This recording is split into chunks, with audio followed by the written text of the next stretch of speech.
compilation. Different leaders of the time. We have so many more. Look at these.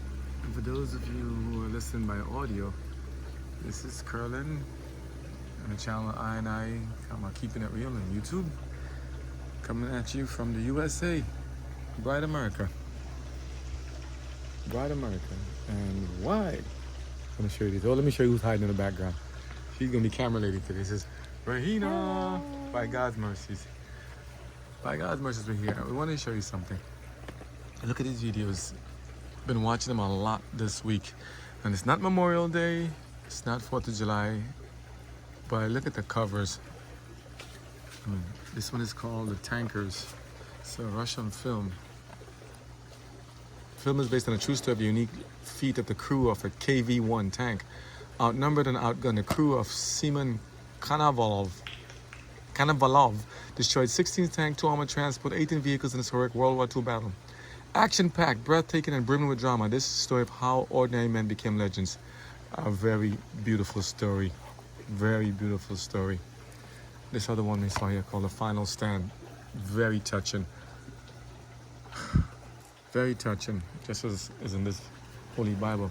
Inspired by real World War II events. At the height of World War II, 3,500 young cadets from 2 Podolsk military schools are sent with their commanding officers to hold up the last line of defense outside of Moscow. This gritty, harrowing film tells the true story of the cadets' heroic stand in October 1941. Sent to the Linsk line of defense, cadets from the Podolsk infantry and artillery schools fight alongside units from the 43rd Army to hold back the German advance until reinforcements arrive. Hopelessly outnumbered, young men in their teens, and women too, lay down their lives in a battle lasting almost 2 weeks to obstruct the far superior Nazi forces advancing towards Moscow. A thoughtful and intriguing war drama, The Final Stand, ultimately tells a tale of love, terrorism, true camaraderie in the face of tragic hardship. Sounds very similar to these.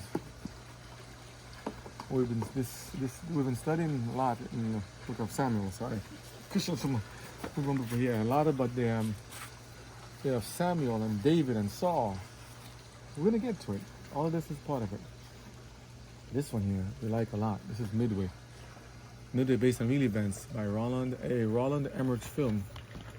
And I'm not here promoting videos per se, but they are very interesting and good to watch. Forgive the language, and I don't promote violence and language and stuff like that in terms of foul language.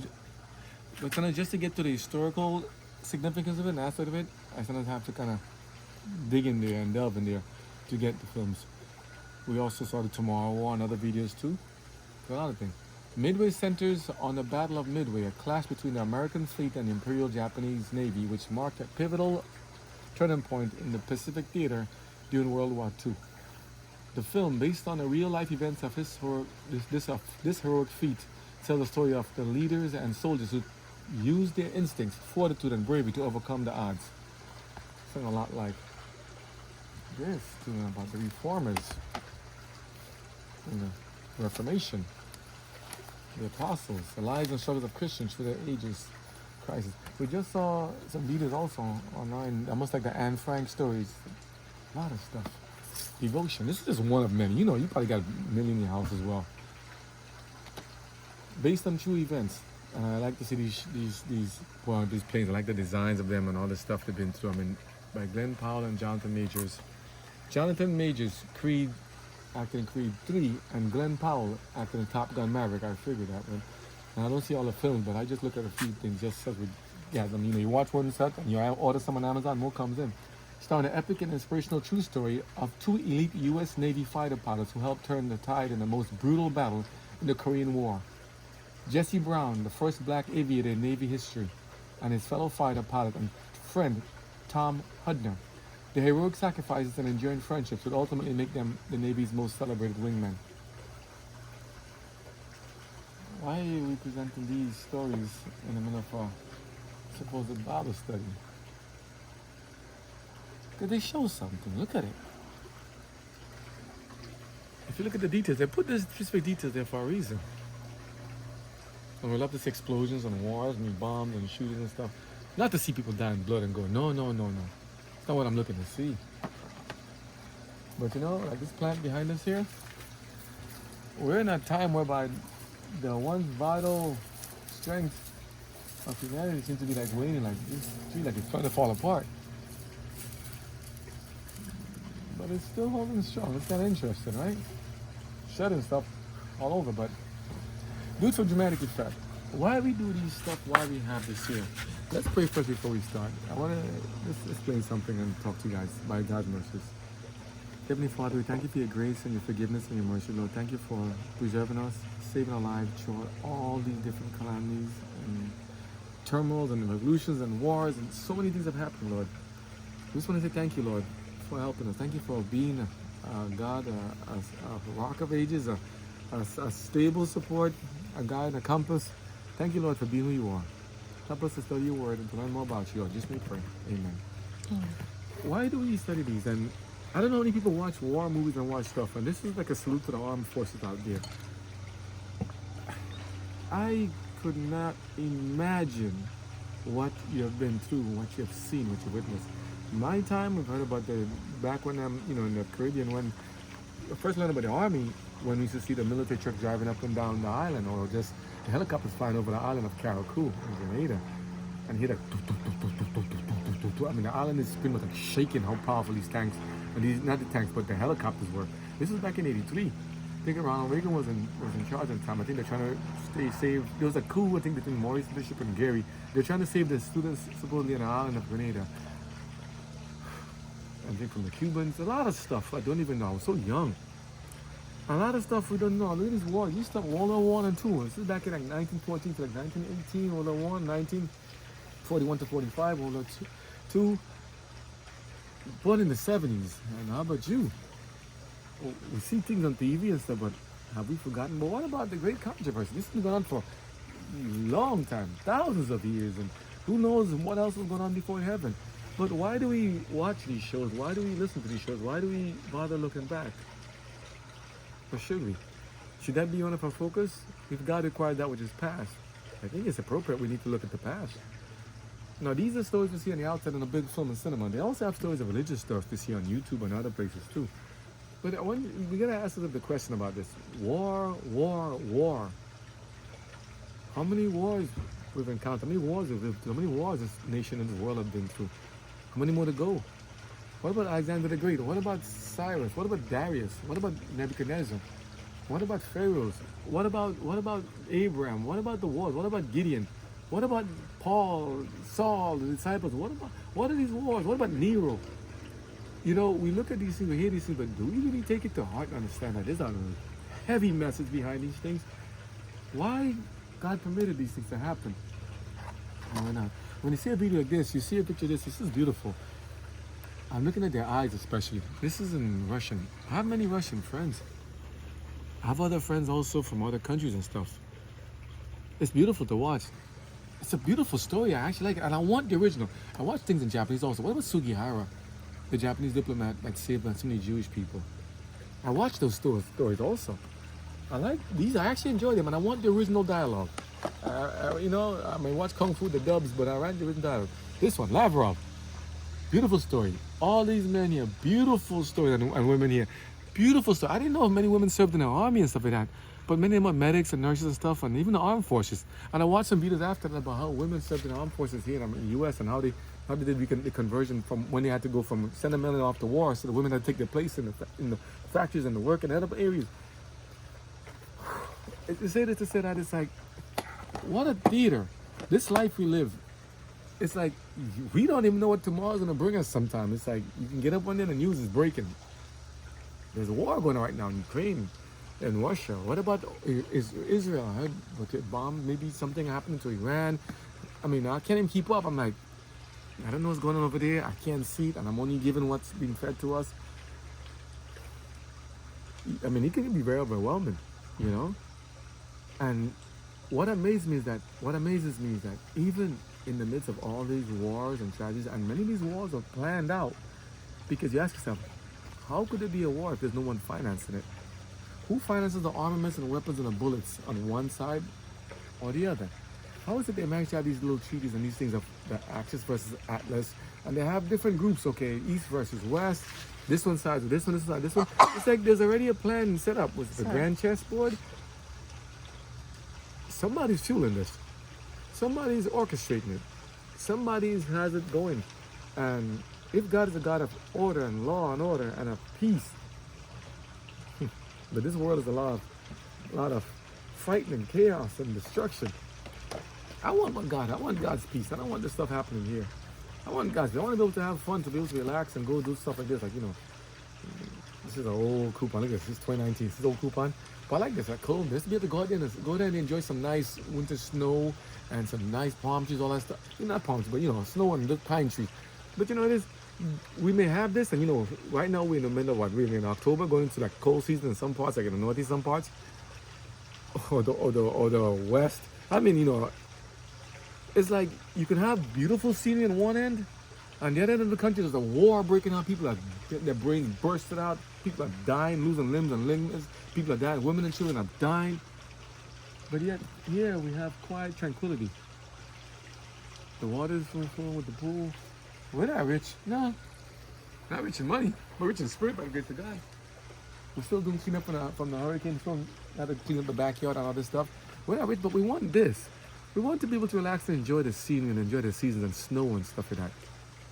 But you know how many people in the war?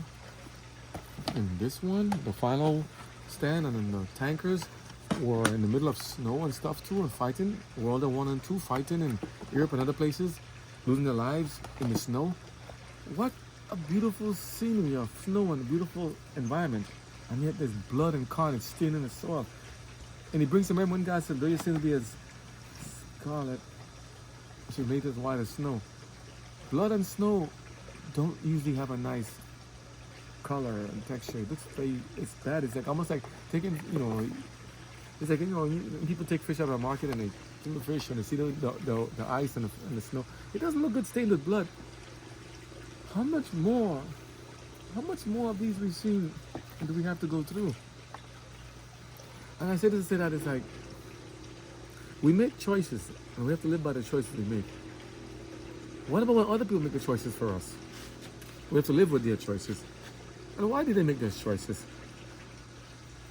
And though we can't fix everything that they've done to undo it and fix it all back up, like you see in the movies, you can do this and you can save them. At the end of the day, you save the woman, the child, save the country, save the nation, everything, an hour to 2 hours, the movie's wrapped up, everything's saved. This war is still going on. Yeah, this war, the great controversy, this war is still going on. We're waiting for the implementation of a national Sunday law again. But this national war from the great controversy is still going on. Which one? The great controversy? Yeah. This lives and struggles of Christians through the ages. There are Christians on the front lines too. There are people fighting in the wars too. I just like to read this one because it's just appropriate. It says here, The Great Controversy. Incredible, a powerful book and a bestseller of our time. Over 10 million copies in print, translated in over 20 languages. The story of the world when in earlier Christian centuries. The story of why it came. The story of men and women who lived through it and died in it to protect your Bible and your faith. Chapter after chapter, because remember, the war in World War I and II, is to protect the Jews and save them from the camps and all this stuff, right? So they told us. What about the implementation of a new world order? Could it be possible that these wars happen because they want to... I'm going to put a link from Walter White's video. They said what wars and times, what happened. That these wars were done to kind of orchestrate and bring about a certain chain of events. Hegelian dialectic to bring in what they call a new world order. These things don't happen at random chance because, again, if you have no weapons and nothing to arm and to finance these things, couldn't happen. Doing rocks and sticks, that's about it. But to have these weapons of such devastating magnitude, something happened. Chapter after chapter, men and women who would not compromise. The peace they won we have today. It is all here within the pages of the book. There's still the crisis in our day. What led up to the crisis, to this crisis? Why we are now entering it? How to successfully meet it? Thinking men everywhere and women recognize we are on the edge of a terrible emergency. I feel something about to happen. We're going into election season in November here in America. I feel something will happen whichever way they tend to put in who they have selected. Some may be elected, but I think there's a big selection coming. Yet, key events. Yet, few understand its nature. Here you will find the key events of earlier years that are bringing us into the crisis. Over here, there's a place where people can do their bikes riding off-road into the sand and dirt and snow and all that. Not snow, Florida. in the sand and dirt and mud and stuff. They enjoying themselves out there. For background effect, you can't ever make this more real than this, right? So we call it keeping it real. We just can't make it real, right? But the work must go on. We're going to talk about it and keep it going. Here you'll find the key events of early years that are bringing us into that crisis. Here you'll find the truth about the mark of the beast. A path is leading us into the inevitable, but there is a way out. This is a book that you will want for yourself and your loved ones. This one, written by Ellen G. White, tied together this one, the Bible, penned together by inspired writers in God. This we need for our time, because we need to see why the past happened the way it did, what's going to happen in the future, and why did we choose such and such, and why are we making such decisions here and there. Now, these things you see, these wars and stuff that happen here, these are more modern type of forms of warfare. But there are other forms of warfare that have happened in the past. It's the same issue. Sides competing with sides fighting with sides. But this is a spiritual war and battle that we're in. It's not just about humans just battling and fighting each other here and there, but they're battling something. The mind, the heart, they're battling for something. And lives are being lost, lives are being saved. It's a juxtaposition. It's hard to even put it into words. But to see romance blossoming even in the midst of a war, to see heroism and sacrifice in the middle of a war, to see all these calamities, and people lost limbs and lives, they're just dying. Blood is spilling everywhere.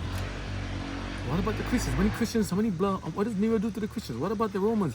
The crucifixions? What about all these people that died in these things and the wars that are taking place? What about how the Philistines treated the Israelites? What about in slavery in Egypt? There's so many things in history that it's like we say, oh, that's in the past and this is now. No, it's all the same thing. Then and now, it's still the same thing. Battling for our lives. They tell us, you're white, you're black, you're yellow, you're something, you're red. I'm like, it doesn't matter. We're still human beings. We still want the same thing. Food, clothing, shelter, to be loved, care, compassion, the basics. Fighting for the motherland, fighting for the homeland, fighting for America, fighting for Russia, fighting for China, fighting for this, fighting for the Germans, fighting for this. And yet today we can drive German vehicles and cars and stuff. We can have flying planes built by different nations and countries. We can have different trips and tours everywhere. Bombs are dropped in Hiroshima and Nagasaki. Bombs are dropped here. And Sinjay bombs are dropped in America also. Remember in the Black Wall Street? Things happen here and there. Excuse me. What about the Philippines? What about Vietnam? What about Hawaii? What about all these countries? You name any part of this globe that has not been touched by war and conflict yet? Is there? To have the peace we have now, many people have had to make a sacrifice back then. Did they have to, for one? Is to ask. And the question is, people said yes, they did.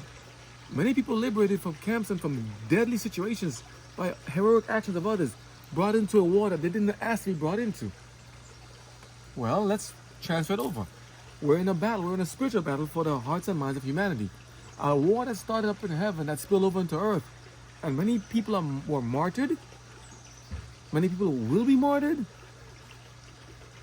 Many people lost their lives. Many people got lives saved. Many people rescued. Look what Jesus did when he came. We can get this from every different angle possible. We're just saying it's not by accident they all mixed together like this. As you see this table, it's a mixed compilation here.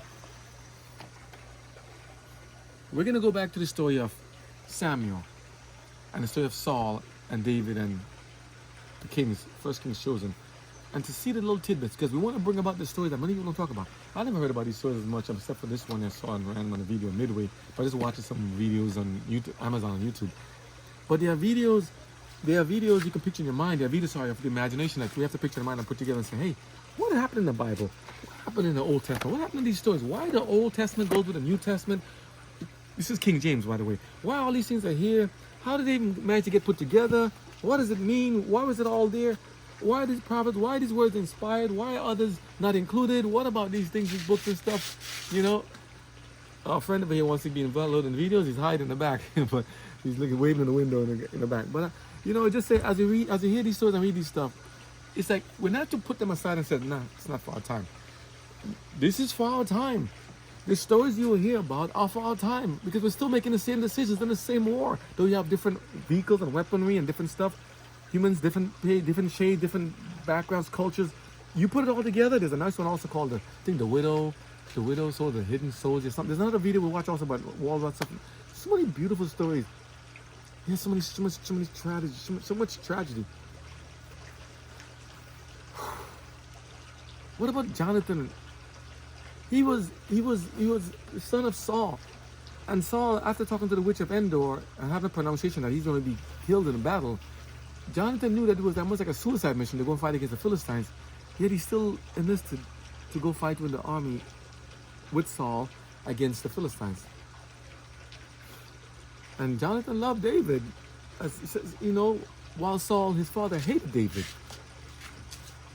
I mean, you look into the stories in the Bible and you'll see amazing discoveries of people's minds and psyche and relationships and stuff of how many different levels of shallow and deep. I mean, it's like, wow. There's nothing existing today that's going on that has not or does not happened in the Bible before. The passions of humanity, the love, the violations, the good things, the upholding the laws and the standards, all these good things, it's all in here. So we're not to watch all these and say, yeah, that's it, and that's it. Or watch whatever you watch on Netflix or whatever video. There's more, and we need to get back to these more. What is this? Desire ages? Yes, there's more. Because all desire ages is to have peace. Not like the world gives us, but the peace that only God can give us. Peace in here, peace in here.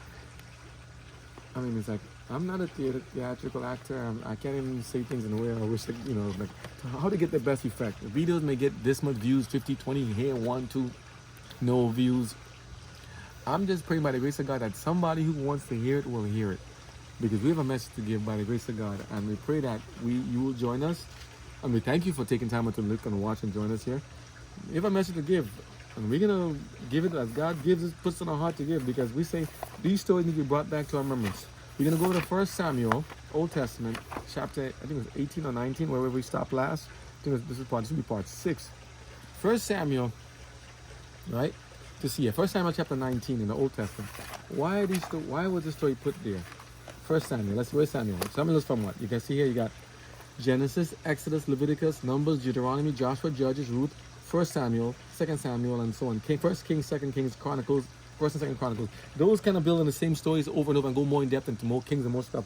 And Ellen G. White gives more stuff again about prophets and kings to explain those. So I just put it here for kind of for you to see. At the same time, there are a lot of stuff. E.G. White Estates, there's also the app E.G. White and the other you'll see on the on the App Store and even in the Google Play Store. There's a lot of stuff there. The Bible is very necessary for this time. We need to hear the stories, and by God's mercy, please join us as we go through this, okay? I don't do this just to say, oh, look at this, we get views and likes. No, it takes time to do these and to prepare these things, and it takes time away from other things that we can, be doing. But I say, if we're busy all week doing stuff, cutting trees and doing lawn care and pressure washing and trying to make mobile games and make design and stuff, while hands are aching, feet are sore, and everything hurts, calluses here and there, I don't mind taking the time to give God back some of what He's given us. I don't mind taking time to go and speak to our fellow brothers and sisters. You taking time to listen, and I pray that you hear God's voice and not my own. I'm just saying, war and conflicts are everywhere, yet there's peace amidst it all, like the water here in the background. I'm gonna let the Notabrick, this beautiful shirt, this speaker here, this little Bluetooth speaker here, it's done so good. I'd like to hear the reading. We'll let the Notabrick read, save our voice, and we'll talk about it more. We're gonna go through 1 Samuel chapter 19. 1 Samuel chapter 19 because it's a beautiful story, and it's good to hear in this Bible app. It's there. So David and Jonathan was in chapter 18. All right, I love for them to go to chapter 19. Talks about 19 and talk about a little more deep into the story of what happened to Saul and his son and Jonathan, and what the Philistines did to them, and how David basically got ascended to the throne. He was already picked out. God picked him out after Saul, the first king, chosen by the people against what Samuel wished and against what God wished. People chose Saul. Then Saul went and disobeyed God in many ways and was rejected. David is still take his place, but David's not going to rush and just take what God didn't provide for him. In terms of saying it's like he's going to kill the king himself and do like a coup. He's going to do it God's way. Though the first king tried to set him up in many ways. How could someone who was supposedly serving God at one point turn back now and turn against God's people? How could people who were once friendly and kind to each other turn on the enemies at one point? Like with the World War I and II. Many of the people in conflict and wars had to make a choice. On one time they were buying and trading in commerce and food and stuff and groceries and everything. Then some of them had to wear a yellow patch with this symbol, the hexagram, which is written 2 triangles intertwined upside down. Now, you know, David doesn't have no star. There's no star in the Bible for David. So I don't know where they got that from. But it's a pagan symbol. It's also a cultish symbol that they branded onto the people of the Jewish people. So I think they put them there. They marked them for destruction. That symbol should not be there. What it should have a banner should be a banner of God. Just say the word God. El Shaddai, Elohim, Jehovah God. There should be no symbol, no occultic symbol there. But I believe they put the Jewish nation there just where it is, as a cup of trembling, right in the midst of a group whereby the 2 brothers, Ishmael and Isaac, gotten 2 different mothers, are at war in the middle of that area because of choices made by the parents and other things. Oh, it's a lot of stuff in there. You got to read the whole story for me to go over it in this thing. It won't be, it's beef and be forever. But go into the Old Testament, read about it. Abraham, which returned to Abraham, and Sarah, which returned to Sarai, and Hagar, and Ishmael and Isaac. There's some beautiful stories in there. I mean, you talk about drama in some movies and some stuff. Got nothing on what the Bible can put forth. Nothing on what the Bible puts. I mean, I'm burning to say, but I'll stick with this for now. It's just a lot. It's a lot. But these stories, we need to study them because they give us a lot of glimpses into what happened. And this is the time when after the judges, you know, the judges like Joshua and Caleb and them had fallen asleep. You know what I mean? That they passed away. And that now the Israel is saying, you know, we want a king like everybody else. All the nations have a king. I want a king too. And the prophets and them, you know, like Eli, the prophets were getting messages from God, and then Samuel took over after Eli, you know, died, and his son Hophni and Phinehas were disobedient to God, didn't listen also. And then the torch was passed to Samuel. But Samuel's son, though Samuel was a wonderful prophet of God and doing the right thing, his sons were not walking in God's footsteps, and they had to be rejected. Later on, you have Saul and David and their children. Many of them didn't walk in God's footsteps also, and God rejected them. And then the kingdom was split in many ways. And then from the 12 tribes of Jacob, from the 12 sons, they went, and some went with one group and one with the other one. And then later, you know, but the kings have so many similar sons and names. There's a lot of stuff here. And I'm like, let's see. But let's stick with this for now. Saul, Jonathan, David, and the Philistines. What's going on here? So, then is now, and now is still then, and we're here now. Because of what happened back then. We're here. We're going through truth. So let's know the book, read it. 1 Samuel 19. 1 Samuel 19. And Saul spake to Jonathan his son, and to all his servants, that they should kill David. But Jonathan, Saul's son, delighted much in David. And Jonathan told David, saying, Saul my father seeketh to kill thee. Now therefore I pray thee, take heed to thyself until the morning, and abide in a secret place, and hide thyself. And I will go out and stand beside my father in the field where thou art, and I will commune with my father of thee, and what I see, that I will tell thee. So pretty much, Jonathan sees that Saul, his father, is out to get David, and he really wants to plot to destroy and kill David. Why? Because he's jealous of David, he's envious of David, because like Cain killed Abel, Saul is jealous that David is chosen over him to replace him. And as Samuel said, a better man, a man after God's own heart, who's going to follow what God requires him to do. You know, Saul was very timid and fearful and also prideful in many ways, and that pride brought him into his downfall. And David is trying to be the opposite. Little David, play on your harp. Little David that killed Goliath. This little David is chosen to replace Saul. You know, God wanted to use him to help him deliver his people and to fight against the Philistines and other groups that are trying to destroy and oppress them. You know, and it's like, so though the father is hating the friend of David, his son Jonathan, Saul's son Jonathan, loved David. He said, I see the truth in you. I see that you really mean well. Are there many groups who hate each other, but yet their relatives and family members in between that still love and will try to save and rescue the others in between the group? I know of many Germans that saved many Jews in the videos I've seen. You know, I know of many people, whites who have saved blacks and blacks have saved whites. I mean, you name it. I mean, of Japanese that have saved even Chinese, and Chinese saving Japanese, and Japanese saving Jews, and you name it, back and forth. Every group is trying to help here and there. So we don't use a big blanket brush to say everyone is wicked and I'm good, or them good and I'm wicked. No, we have to say, let's go by individual basis and individual situations and saying, let's see how God's love is applied despite all we've seen in the world, all the stuff they've told us. Time for us to take all that stuff and leave it aside, what they've given us. Start over. Let's see what God wants to teach us in these relationships from God's perspective, not our own. We have to start over, because we have to leave a lot of stuff we learned back then. Is like of racism and everyone hates each other and the blacks hate the whites. No. I see a lot of love flowing through here. I see a lot of bad apples in other groups, but God is at the helm, and He's going to make things work out right. So I don't hate our fellow brothers and sisters that are different nationality or background or beliefs or stuff. No, we love them all. Though we may try to bring stuff out and expose deceptions and lies in the world and stuff, and even in those supposed religious people, we love them all the same. We hate the sin, but we love the sinner, of which all of us are. Okay? So by God's grace, let's see what Saul and David is going on, and watch how Jonathan is loving David despite all. And so David said, listen, your father hates me. And Jonathan's like, I know. But they said, let's just get some confirmations and let's see. So they'll go over some little things. They'll make a little deal and pact in some way to show something. Like hidden, like messages, like codes and stuff that they may understand each other. Like you see happening in the wars. They make some codes and flags. They didn't have social media and things like that back then and these different things, but they had to identify each other, know who's who. Show me your papers. They had to know who is on the one side versus the other. How do you identify in all these wars? There's certain rules of engagement they have to kind of follow. Same thing goes with this group here. They're in a war, and there's love going on here. There's love blossoming. There's a friendship blossoming. There's groups. Many people in the soldiers. And when I watch it, I'm like, when I see the tankers and the battle on the wars midway, you hold your friend and you come right so close. Like you see it in the teams, like you see in the NBA and football and stuff. When you're with a team that you love, basketball, volleyball, or coach, or the Olympics and stuff. When you're with a team that you love each other, you look after each other, you get bonded. You close to each other. You work together. You get close to each other, and it's like you risk your life for them if you have to. Many lives were bonded close together during the Battle of Normandy and all these battles in World War I and II. All the battles. I mean, you think of it. You're next to the person next to you, and they may die in a minute from now on. And it's something to tell you, don't get too close to anybody because they'll die. And I'm like, I mean, can you imagine if we're in their place? There's a war going on. Jonathan may lose his life in the next chapter. Saul too.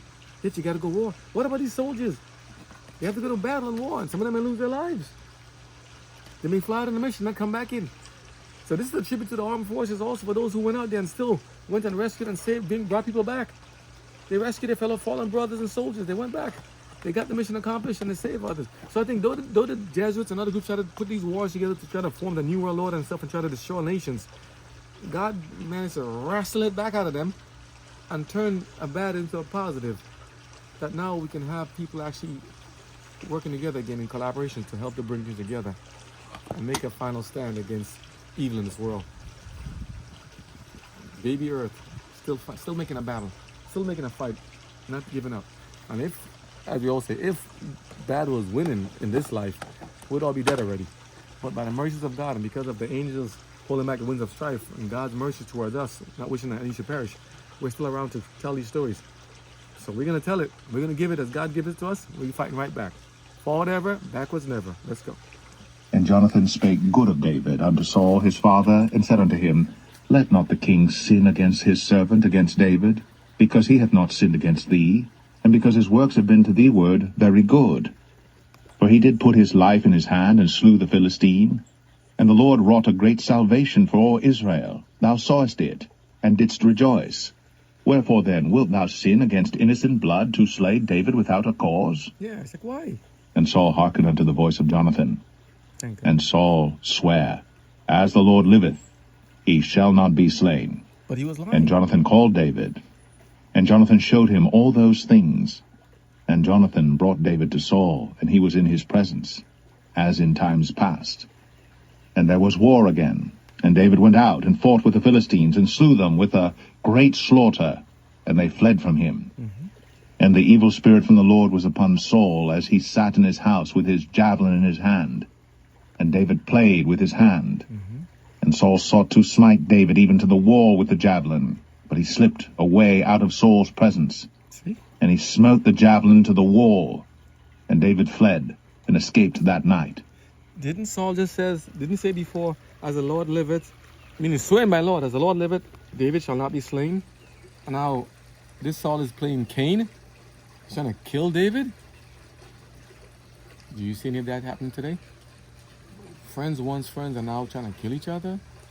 Nations once loving and working together in trade and commerce and good things and tourism trying to kill each other at any random moment because of declaration of war. What happened when the World War I and II started? Wasn't people of the Japanese and other people Asians put into camps and stuff that they couldn't fight? They're afraid that they would turn against them. What did Pharaoh do to the Egyptians? I mean, what did Pharaoh and the Egyptians do to the Israelites when he says, unless war break out and they turn on the Israelites or the Hebrews unless they turn against us? It's the same thing. Same thing. One conquers and dominates the other and tries to rule them and control them. Wasn't the Jewish people under Roman occupation and so was the Babylonians and the Media? I mean, the same thing. War again. But here in this case, the people who were once supposed to be looking out for you are turning against you. Even those of his or her own household. This is a very interesting kind of, you gotta wrestle the message out of this one, but I think you understand what I'm saying. Your friends could be enemies, and the enemies could be your friends later on. It all depends which side you're on, and which God we serve. Let's see what Jesus meant by all of these. Saul also sent messengers unto David's house to watch him and to slay him in the morning. And Michal, David's wife, told him, saying, If thou save not thy life tonight, tomorrow thou shalt be slain. We call him Michal. So Michal let David down through a window, and he went and fled and escaped. So David's wife, you see, I was trying to see, did I give him the wrong name? Did I give him the wrong name before? David's wife had a different name. Saul's, I think his oldest daughter was called Merab, but her name is Michal. Or some people say Michal, M-I-C-H-A-L. So Saul gave David his daughter, Michal, as a wife, kind of to keep him close by so he can keep an eye on him. Watch him. I mean, this is like plot and espionage here. David is doing the right thing and going and fighting for Saul, the king, and helping him and playing his music instrument to help Saul and soothe him when the spirit takes over and he gets into a bad spirit. The music calmed the savage beast. He's trying to kill him every time. Wow. But David had to be very crafty and smart. Remember, humble as dove, but wise as serpents. Snakes have to survive. You know? So I know some snakes, people like, I kill them all. I try to crush all the snakes I see too, you know, but there's a reason why God made them as well. The serpents. He was made in the Garden of Eden, and except when he got too prideful and taken over by Lucifer, that's when he turned bad and, you know, got too much of himself, and then he get himself, end up crawling on his belly, lost his wings. That's what happened when people try to go too high and try to disregard God and blaspheme God's name. They fall. But it's like, it's amazing how much these stories are put in there. And I see videos of this they made about David and stuff on YouTube too. I'm like, could you imagine what's going on? Your pictures going on. There's no videos, no slideshow, there's no stuff going on right now. You see the movies and going on. Just picture what's happening. Let's see this. Saul's daughter is trying to help David escape. Tying some things together. What's it, pillows together? Pillows and different stuff. She let David down to the window. The pillowcase, tied some stuff together. Michal, David's wife, told him, saying, If thou save not thy life tonight, tomorrow thou shalt be slain. So Jonathan already warned him, and David's wife, Michal, I think she likes David too, you know, because he's a good warrior, he's a good guy. But he's like, this stuff is going on there. You pronounce it Michal or Michal? Yeah, you can call some. You can say Michal. I like Michal because it sounds different. Some people, Notabrook said Michael. Michael is like, depending on how you put it. Michael, M-I-K-C-H-E-A-L, but this is Michal, M-I-C-H-E-L. I say Michal to make it sound different. So, but he says Michal. I'll take what it is, but pronunciation, potato, I'll work with it, But she helped to save David. He says, so Saul sent messengers in verse 11 of chapter 19 of 1 Samuel to David's house to watch him, right? They watch him, keep an eye on him, guard him, right? David thought, and to slay him in the night. They want to watch David and to kill him in the morning. And David is fighting to save and trying to save Saul's life and fighting to defend the kingdom for him. And Michal, David's wife, told him, saying, If thou save not thy life, if you don't get escaped tonight, David, you're going to kill you. Tomorrow, you're going to be slain. So Michal said, let's come with a plan. Thank God, women, we love them so much. They help a lot to get escape. So she's warning him. Michal let David down to a window.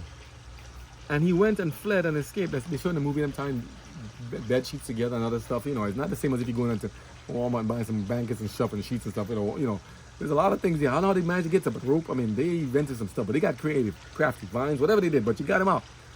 And Michal took him and she did something. She had to do something very interesting, very creative. Women are very creative. Very creative. That's what she did. And Michal took an image and laid it in the bed. Verse 13. And put a pillow of goat's hair for his bolster and covered it with a cloth. So she pretended. And when Saul sent messengers to take David, she said, He is sick. And Saul sent the messengers again to see David, saying, Bring him up to me in the bed, that I may slay him. And when the messengers were come in, behold, there was an image in the bed, with a pillow of goat's hair for his bolster. You see it in the movies, right? And Saul said unto Michal, Why hast thou deceived me so, and sent away mine enemy, that he is escaped? And Michal answered Saul, He said unto me, Let me go, why should I kill thee? So David fled and escaped, and came to Samuel to Ramah, and told him all that Saul had done to him. And he and Samuel went and dwelt in Naueth. It was told Saul, saying, Behold, David is at Naueth in Ramah. And Saul sent messengers to take David. And when they saw the company of the prophets prophesying, and Samuel standing as appointed over them, the Spirit of God was upon the messengers of Saul, and they also prophesied. Wow. And when it was told Saul, he sent other messengers, and they prophesied likewise. Wow. And Saul sent messengers again the third time, and they prophesied also. That's amazing. Then went he also to Ramah, and came to a great well that is in Sechu. And he asked and said, Where are Samuel and David? And one said, Behold, they be at Naueth in Ramah. And he went thither to Naueth and Ramah. And the Spirit of God was upon him also. And he went on and prophesied, until he came to Naueth and Ramah. And he stripped off his clothes also, and prophesied before Samuel in like manner, and lay down naked all that day, and all that night. Wherefore they say, Is Saul also among the prophets? Isn't that amazing? He sent messengers to go and get David, and the Spirit of God is so powerful that these messengers can't help but give God praise too. It's almost like Balaam, and when you sent to curse Israel, you can't help but give God praise. It's like, it's so powerful. And yet, even Saul came back to go to try to now go and try to go. He said, send messengers 1, 2, and 3. It's almost like when they sent soldiers, the king, I think when they tried to capture Elijah, and they kept going and they kept getting burnt up. 1, 2, 3, and the other one's like, don't kill me, don't kill me. And it's like, it's okay. It's a lot of stories there. It comes together. It's you got to read this part of the Bible. There's so many stories. It's like, but it's like, and yet he's saying, I won't kill David. He's lying. I won't kill David. He's trying to kill him. I won't do anything to him. Yet he's trying to hurt him.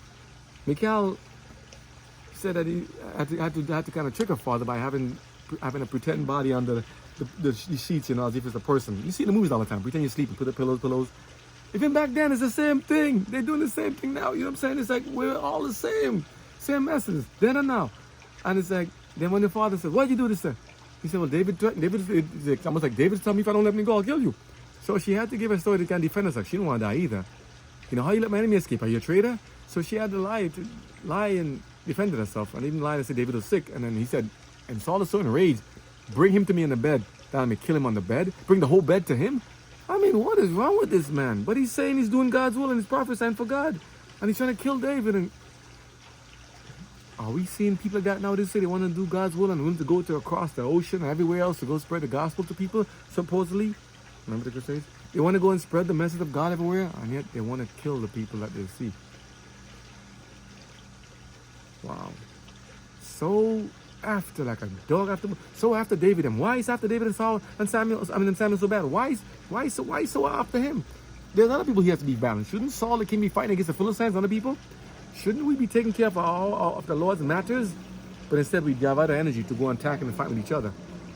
Should we focus on the message that God has given us? But instead of looking at the other stuff, picking and trying to pluck up the wheat with the tears and trying to help God out. Shouldn't we be focusing on taking and dealing with God's matters? But instead we want to pluck the speck and the beam out of everybody's eyes and step our own. You understand I'm getting at the message? Understand? We have a message here. We have a war we battling. We got to defend God's people. Save lives. Yet there are many people who say they want to save that but want to take their own. You see? Jonathan, he's not giving up on David though. Neither should we. And God didn't give up on us either. So we're going to go to chapter 20. 1 Samuel chapter 20.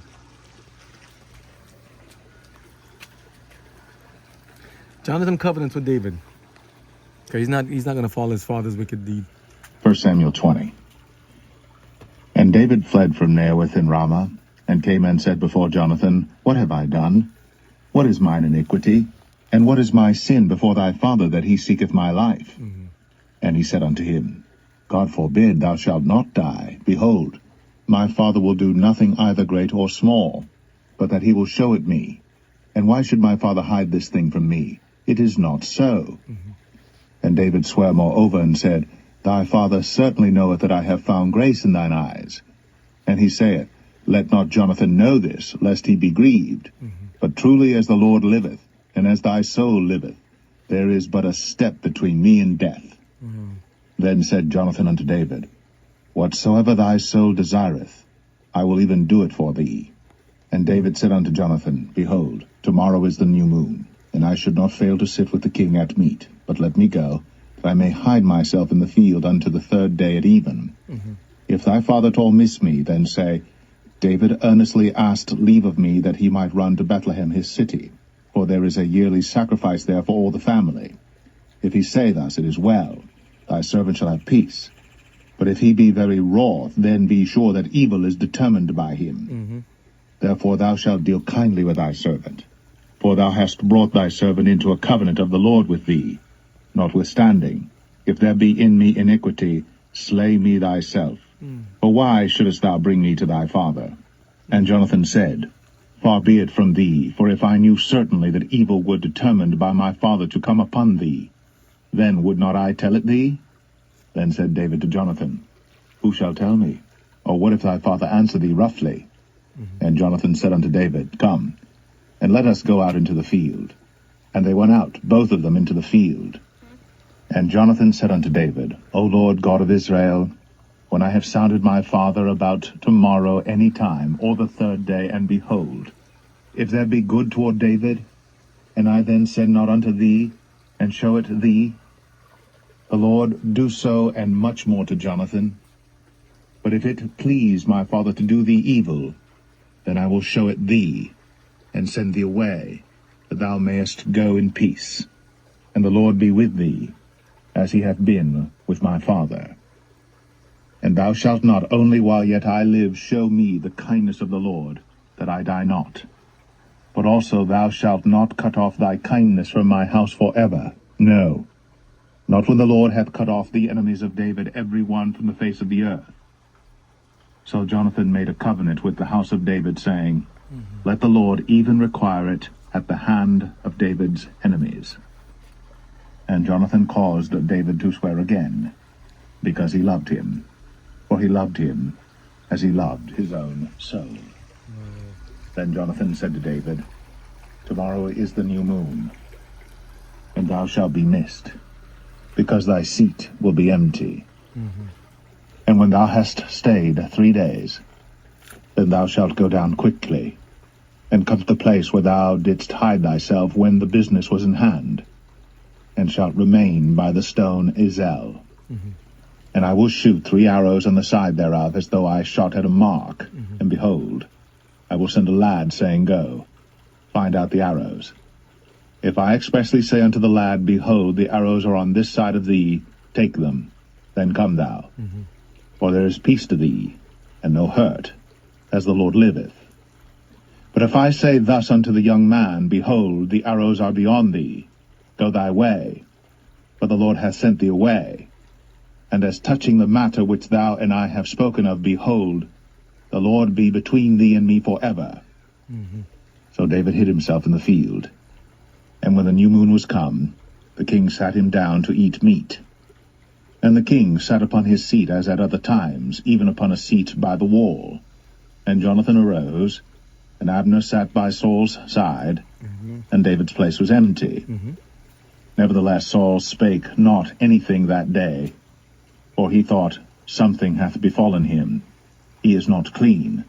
Surely he is not clean. Still plotting. And it came to pass on the morrow, which was the 2nd day of the month, that David's place was empty. And Saul said unto Jonathan his son, Wherefore cometh not the son of Jesse to meat, neither yesterday nor today? And Jonathan answered Saul, David earnestly asked leave of me to go to Bethlehem. And he said, Let me go, I pray thee. For our family hath a sacrifice in the city, and my brother, he hath commanded me to be there. And now, if I have found favor in thine eyes, let me get away, I pray thee, and see my brethren. Therefore he cometh not unto the king's table. Then Saul's anger was kindled against Jonathan. And he said unto him, Thou son of the perverse, rebellious woman, do not I know that thou hast chosen the son of Jesse to thine own confusion, and unto the confusion of thy mother's nakedness? For as long as the son of Jesse liveth upon the ground, Thou shalt not be established, nor thy kingdom. Wherefore, now send and fetch him unto me, for he shall surely die. He's mad with a spirit. And Jonathan answered Saul his father, and said unto him, Wherefore shall he be slain? What hath he done? And Saul cast a javelin at him to smite him, Trying to kill his own son too. whereby Jonathan knew that it was determined of his father to slay David. Imagine.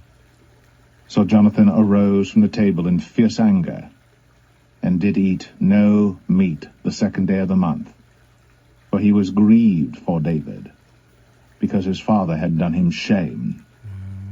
And it came to pass in the morning that Jonathan went out into the field at the time appointed with David, and a little lad with him. And he said unto his lad, Run, find out now the arrows which I shoot. And as the lad ran, he shot an arrow beyond him. And when the lad was come to the place of the arrow which Jonathan had shot, Jonathan cried after the lad, and said, Is not the arrow beyond thee? And Jonathan cried after the lad, Make speed, haste, stay not. And Jonathan's lad gathered up the arrows, and came to his master. But the lad knew not anything, only Jonathan and David knew the matter. Code. And Jonathan gave his artillery unto his lad, and said unto him, Go, carry them to the city. And as soon as the lad was gone, David arose out of a place toward the south, and fell on his face to the ground, and bowed himself 3 times. And they kissed one another, and wept one with another, until David exceeded. So sad. And Jonathan said to David, Go in peace, for as much as we have sworn both of us in the name of the Lord, saying, The Lord be between me and thee, and between my seed and thy seed forever. And he arose, and departed. And Jonathan went into the city. Could you imagine that? After, what a betrayal, what a letdown from what Saul did to David. And Jonathan's trying to be peacemaker, trying to arbitrate, trying to make sure that no harm comes to David, trying to be, listen, help his father as well, trying to be, say filial duty, trying to be loyal to his dad, to help his dad, Saul. At the same time, trying to save the life of David, you see as an innocent person did nothing wrong. There's a lot of stuff, a lot of levels in this, and it's like you say, wow, how could people chosen to be so good at one point, with such good intention, goodwill, turn to be so bad against another? And yet, while all the bad is going on, there's still goodness coming out of it. So you see, we can't just take it as it's all bad. No, the Bible puts these stories there for a reason. So let us see the human condition, and know the nature of mankind, what it can do, the potential. Remember, we are fearfully and wonderfully made, as David says in, I think, Psalms 137. We're fearfully and wonderfully made. We can do so many good things and so many bad things at the same time. And here you saw a covenant made between the son of the wicked king, in this case now, which is a good covenant made between David and Jonathan and for the descendants to save life. And the father, he was even trying to kill Jonathan too. He decided to disrespect Jonathan's mother. Her name. It's like listen to the things he told him. Try to put a javelin after your own son. What kind of people are like that?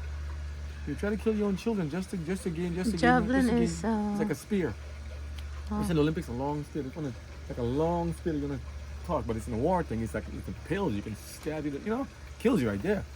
That's vicious. And that's the thing. He says it's a spirit. So you say, well, how could it be? How could someone, first day, and that's the thing, it's the spirit. We're fighting against spirits. Something took over, that evil spirit. When we don't have God, we don't fill ourselves with God, that spirit can take over people to make them do some very wicked and bad things. They saw in the wars and stuff with World War I and II.